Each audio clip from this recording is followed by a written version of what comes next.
हर हर महादेव। देखिए, आज हम बात करेंगे अंतर्राष्ट्रीय संबंधों में एक बड़ा दिलचस्प मोड़ आया है। दिलचस्प मोड़ कहो कैसे, गांव में एक कहावत है, ठीक है, कि जब आप किसी से लड़ाई लड़ते हैं ना, तो दूसरे के कंधों पर बंदूक रखकर जो है गोली नहीं छोड़ना चाहिए। ठीक है, मतलब बंदूक थामने की क्षमता आपके अपने कंधों और आपके बाजुओं में होनी चाहिए। और वही देखो वैश्विक और अंतर्राष्ट्रीय मंचों पर भी दिखाई देता है। कल तक जब जो बाइडेन की सरकार थी, उन्होंने जो है रूस और यूक्रेन के युद्ध के बारे में, आप लोग जानते होंगे, लंबे बरसों से चला आ रहा है, एक दो दिन का नहीं, ये बरसों से चला आ रहा है युद्ध जो है, कह सकते हो अब लगता है कि ये खत्म हो जाएगा। आइदर इनको रूस तबाह कर दे, रूस अपने में मिला ले, या फिर यह रूस से समझौता कर ले। वो एक अलग विषय है, आने वाला समय ही बताएगा। लेकिन जिस प्रकार से तू मैं जो कह सकते हो ना, कि यूएस के प्रेसिडेंट अभी डोनाल्ड ट्रंप के साथ और यूक्रेन के प्रेसिडेंट जेलेंस्की के साथ जो है हुआ है, इससे स्पष्ट जाहिर है, स्पष्ट इंगित करता है यह पूरा का पूरा वार्ता कि अब आने वाले समय में यूएस किसी भी प्रकार का एड या फिर सहायता अब यूक्रेन को देने नहीं जा रहा है।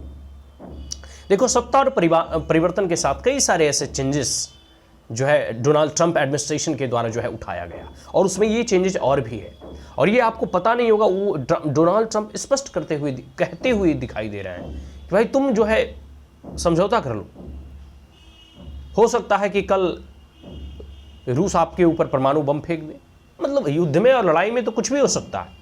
और अमेरिका, और खास करके ये ट्रंप एडमिनिस्ट्रेशन, ट्रंप की सरकार बनने के बाद यह स्पष्ट दिख रहा है। ट्रंप जब भी आए थे, कई बार इलेक्शंस में भी उन्होंने इन सब चीज़ों का, इन सब बातों का जो है जिक्र किया था, कि जैसे आप कह सकते हो कि मतलब आप एक प्रकार से कह सकते हो कि जो भी बाइडेन के द्वारा जैसे पेरिस क्लाइमेट वगैरह समझौता है, कैसे ट्रंप एडमिनिस्ट्रेशन अपने देश को विड्रॉ कर लिए थे उससे, फिर बाइडेन आए, फिर उसमें सम्मिलित हो गए।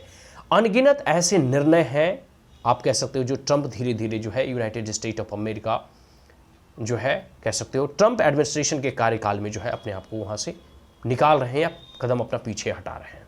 स्वाभाविक सी बात है कि जेलेंस्की की इतनी हैसियत नहीं कि वह रूस से लगातार कई वर्षों तक युद्ध लड़ सके। तो कहीं ना कहीं जो नाटो का यह महत्वाकांक्षा था कि हम यूक्रेन को अपने पाले में लाएंगे, ठीक है, मेन मुद्दा यही है कि यूक्रेन जो है भी चाहता है कि वह नाटो का सदस्य बने, और नाटो के भी मेंबर चाहते हैं।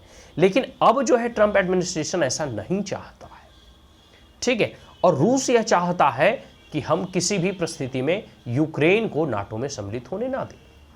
नाटो और यूएसएसआर की लड़ाई, या वर्सा पैक्ट, या कोल्ड वार, या शीत युद्ध, इन सब चीज़ों के बारे में आपको मालूम ही होगा कि किस प्रकार की जो है कोल्ड वार की स्थिति में पूरी की पूरी दुनिया दो ध्रुव में बढ़ चुकी थी, और वही परिस्थिति आज भी दिखाई देती है। लेकिन हमको एक समय लग रहा था कि ये पूरे के पूरे रूस और यूक्रेन का युद्ध जो है ये तीसरा वर्ल्ड वार का जो है रूप लेगा। लेकिन अब जहां तक हमको दिखाई दे रहा है कि ट्रंप एडमिनिस्ट्रेशन जिस प्रकार से, एक प्रकार से अगर आम भाषा में कहें, कॉमन भाषा में कहें, तो यूक्रेन के प्रेसिडेंट जेलेंस्की को लात मार के भगाया है ना ऐसा स्पष्ट इंगित करता है कि अब जो है अधिक दिन यूक्रेन जो है कितना भी चाह ले, वह यूएसएसआर और वर्तमान का जो है रूस है, उसके सामने वो टिक नहीं सकता है, टिक नहीं पाएगा। तो बेहतर है। लेकिन इन कॉमेडियन को तो जैसे देश चलाना, सरकार चलाना भी एक कॉमेडी जैसा लगता है, लेकिन वास्तविकता में कॉमेडी करना और देश चलाना दोनों में अंतर है।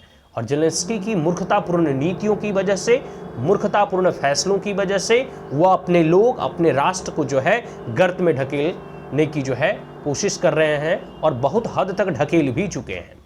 फिर भी समय रहते इन्हें चेत जाना चाहिए, और अब जो है इन्हें जो है रसिया से जो है समझौता कर लेना चाहिए, क्योंकि अब इनके सर से जो है यूएस का हाथ लगभग अब उठ चुका है।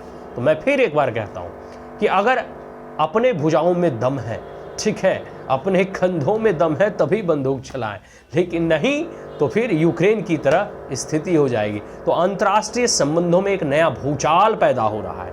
आने वाले देखिए समय जो है, यह जो काल है, वह इस पूरे के पूरे वैश्विक मंच पर क्या गुल खिलाता है। आज के लिए इतना ही। जय हिंद।